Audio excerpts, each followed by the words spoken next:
What if it's not about a building? What if it's not about stained glass or steeples? What if it's about just Jesus? All right, I want to talk about something that's super controversial. Whenever we started this whole Christian thing, Savannah, we were told that Christians believe that the earth is between 6,000 and 10,000 years old. But scientists, they believe that the earth is billions of years old. Oh, yeah, that's a struggle. Course. Like, Yeah. I struggle. Well, and all the fossils too.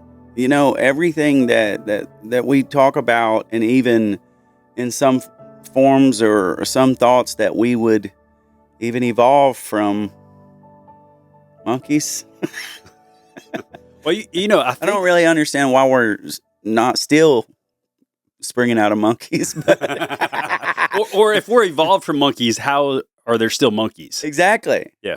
Well, Yeah. and how are we evolving even further? I mean, if we evolved from that, don't you think we should continue evolving? Like, I should be able to breathe underwater. I want some sort of superpower if we're going to evolve, That's pretty good. right? Maybe like a mermaid. I think they said if we're still evolving, which we'll get into all that, it's with our heads down, like a different bend of our neck just to accommodate phones. Our thumbs are longer, fingers Yeah. are longer, And all our- that stuff. Our knuckles don't drag the ground anymore. Yeah. Listen, tech neck is a real thing. It is a super concern, and there are some very good creams out there for the tech neck and the bump on the back. Nobody wants that. The tech hump. It's something weird that goes with the eyes too, like the cavemen and stuff. I'm glad we got away from that, ain't you?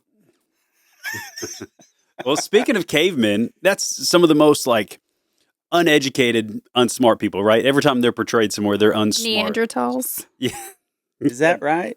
It's actually pronounced Neanderthal, not Neanderthal.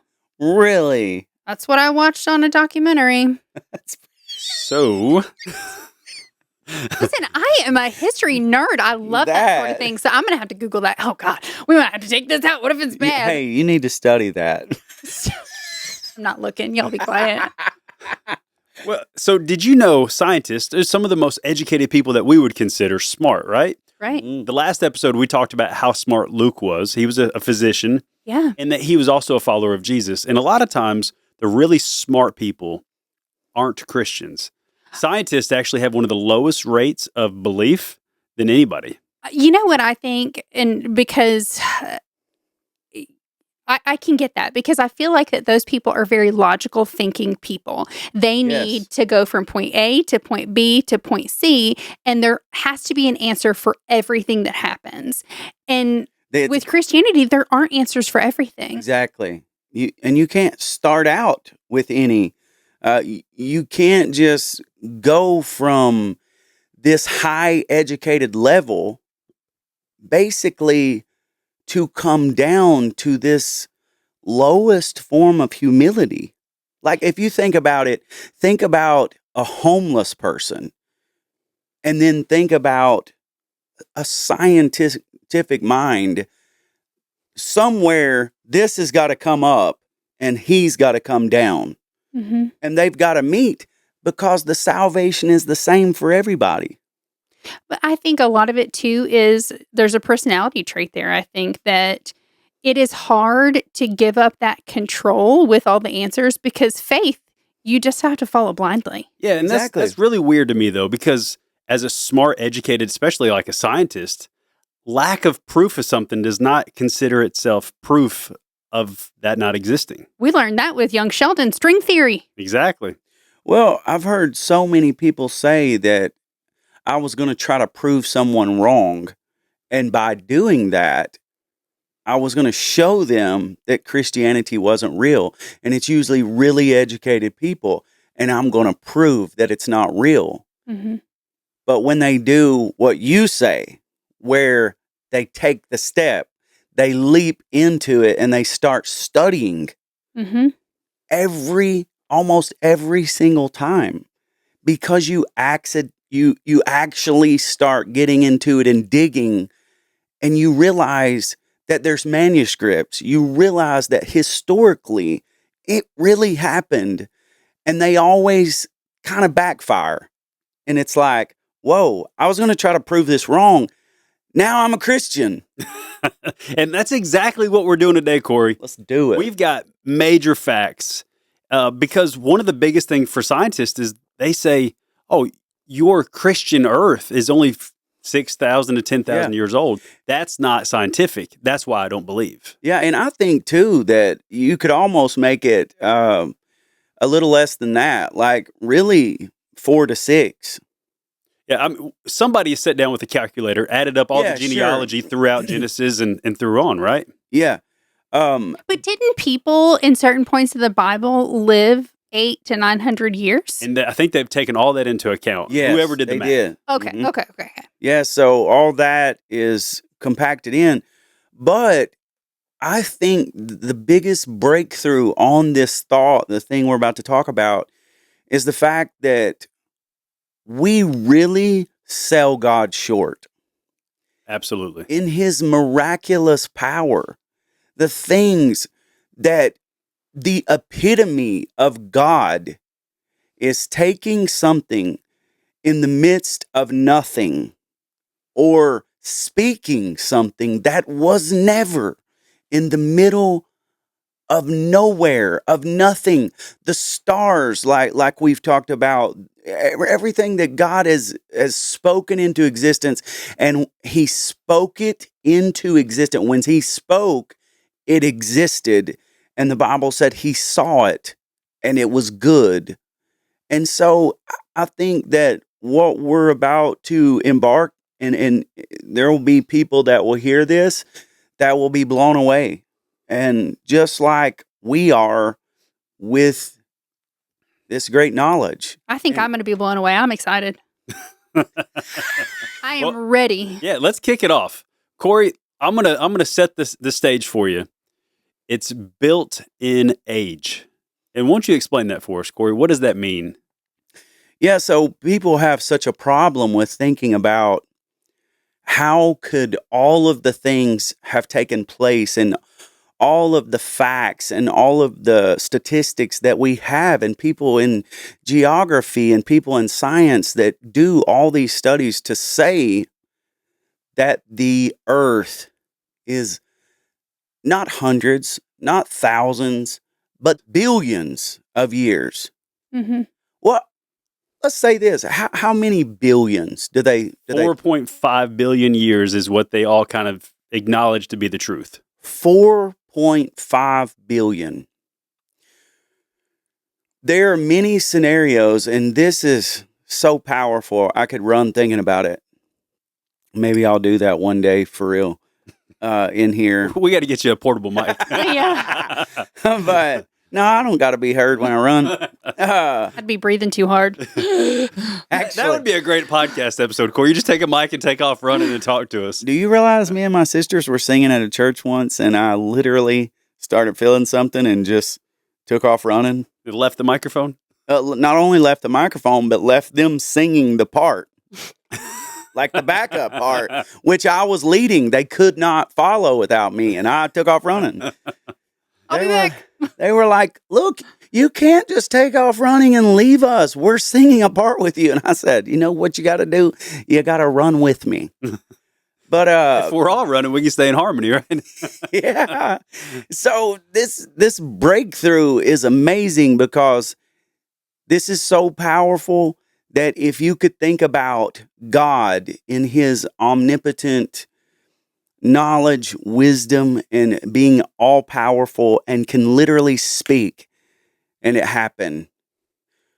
Think about built-in age, like Stephen said, and that when he created man, he created him, and that man was not a baby. He was not an infant. He was not a fetus. He was a prime aged man. Mm-hmm.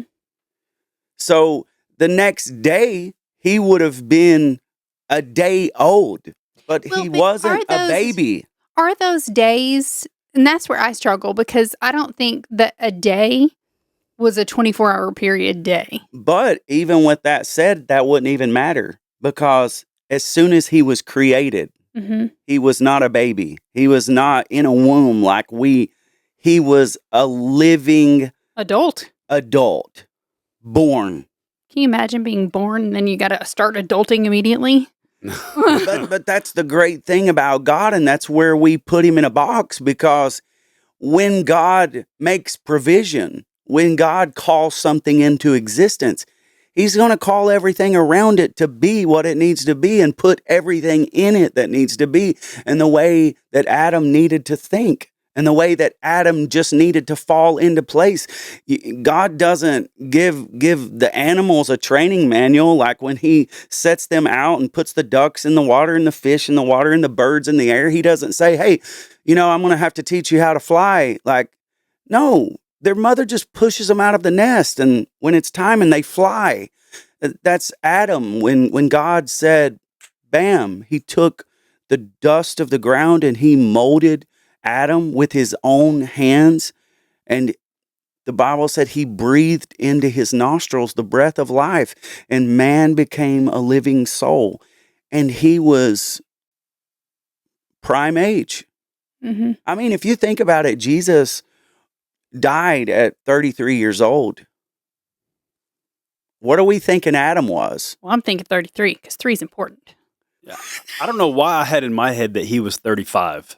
That's pretty good. I would say anywhere from 30 to 35. Yeah. I would think. But the point is that the same thing he did with Adam is the same thing that could explain to the world not only the power of God, but the reason why there are so many things in this earth that perhaps maybe we've never even studied, or man was never even there to see these things. The fossils, the all of the patterns of that we see that's dug into the earth, and everything, the rocks that have been created that nobody, like over in Egypt, and the many wonders of the world that not many people can explain. So many places of the earth and in the depths of the earth and in the oceans that nobody can explain. Absolutely. Let's play this from the other angle just for a second. Let's say that it wasn't with built-in age. Could you imagine day one? What was there? Everything would be brand new. There wouldn't be any plants. There wouldn't be any trees. There wouldn't be any people. It would just be like dirt. That's heavy, dude. It's thick.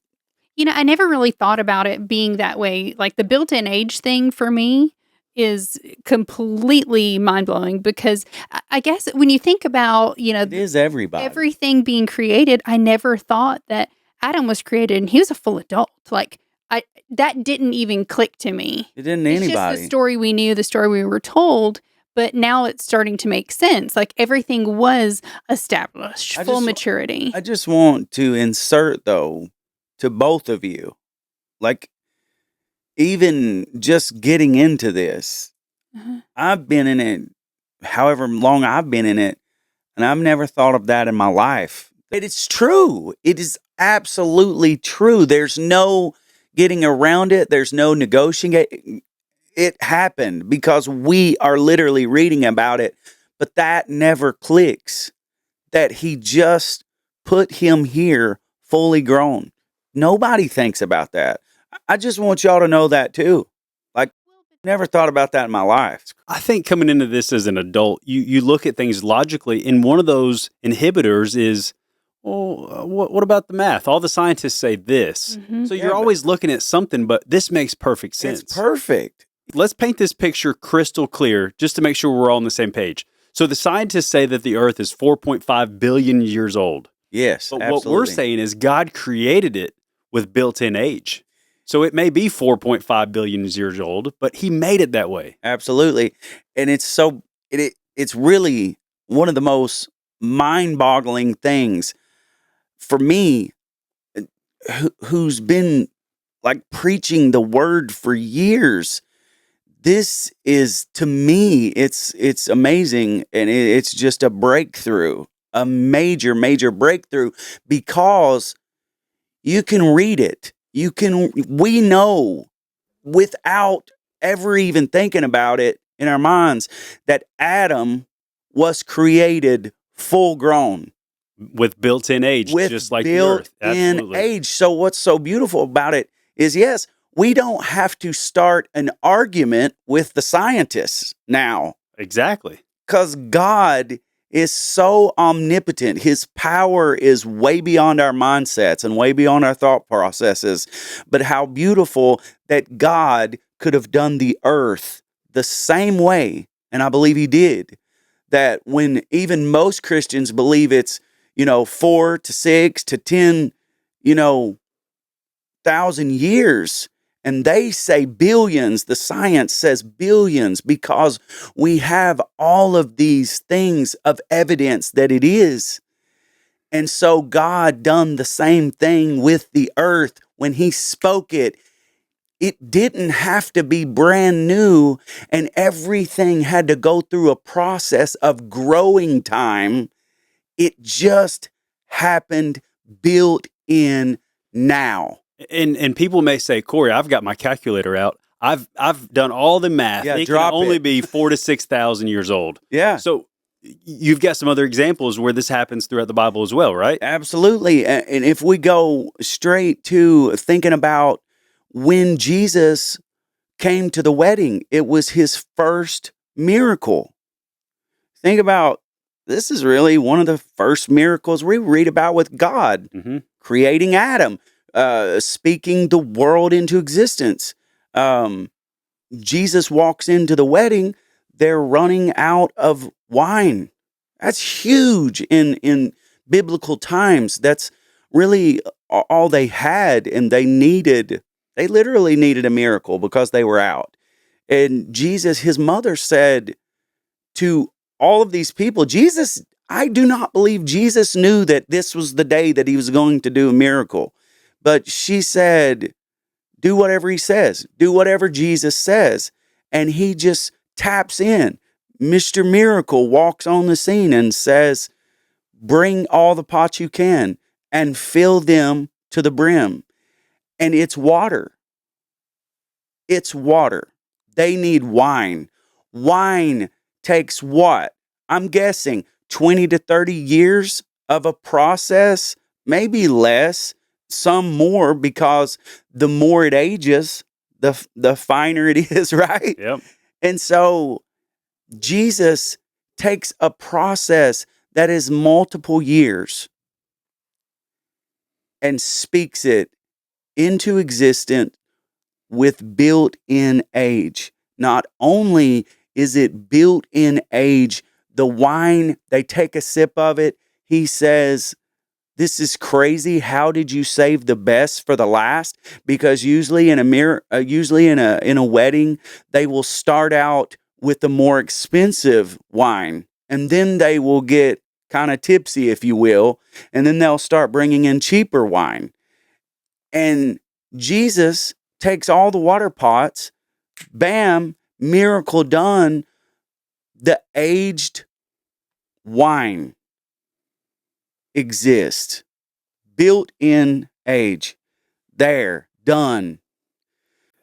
And that says everything. That's exactly the same thing. It's aged. It's a miracle with something that's aged.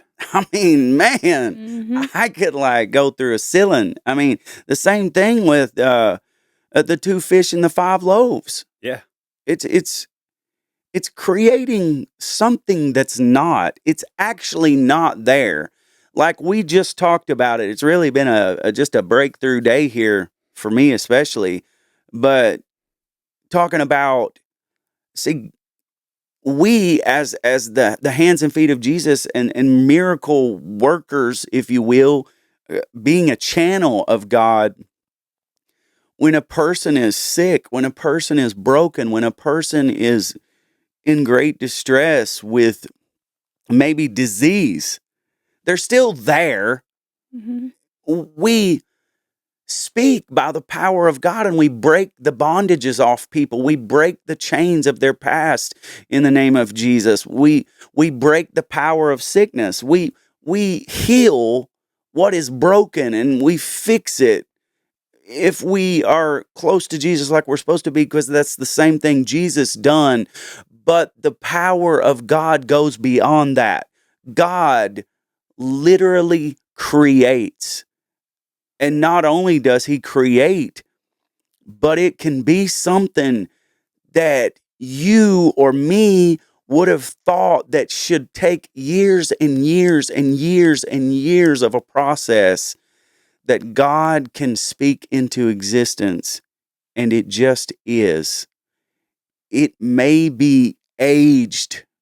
It may have the experience, the evidence on it of years being existed, like Adam, who was probably, I would say, 30 to 35 years old. And bam, God said the ground needed tilling, and there was no man to do that. And then he made and created the man. More than that, he did the same thing with Eve, but he didn't take like Adam and mold him from the dust of the ground and build in age. He took a part of Adam's body and formed the woman out of Adam. And there it is again, built in age. What does the Bible say in Genesis about God creating stars? So in Genesis 1:16, he says he made the two great lights, which is the sun and the moon. One would rule the day, and obviously the sun, and the moon would rule the night. But then he made the stars. He made the stars, right? I imagine they were bright. They had a little shine to them. And they weren't just a gas molecule in the sky. But it takes 100,000 years for a star to have a light. Talk about some built-in age there. I know, right? That's like literally in Genesis. It almost reads it for you. Yeah, and how miraculous is it that they literally, just like when you're sitting there at the night, and my dad, I used to watch him and talk with him, and we would watch at night, and he would watch falling stars, and it's just one of the greatest things to him, like to see a star, and sometimes they fall with like a flame of fire behind them. And it's so crazy because they're there, they're shining, they fall. The fire's behind them, and then it's just bam, it's gone. But as fast as God can say, did he say all the stars? Did he just say, bam, here you are? Did he do them one at a time? The Bible said, I'm pretty sure the Bible says he knows them all by name. He commands them. And he commands them. He knows them all by number. Like each and every one of us. He knows every detail about us. He knows the number of the hairs on our heads. And the things that God is able to do in this walk, in this journey, I am so thankful that we get to watch these things unfold, and that we're not afraid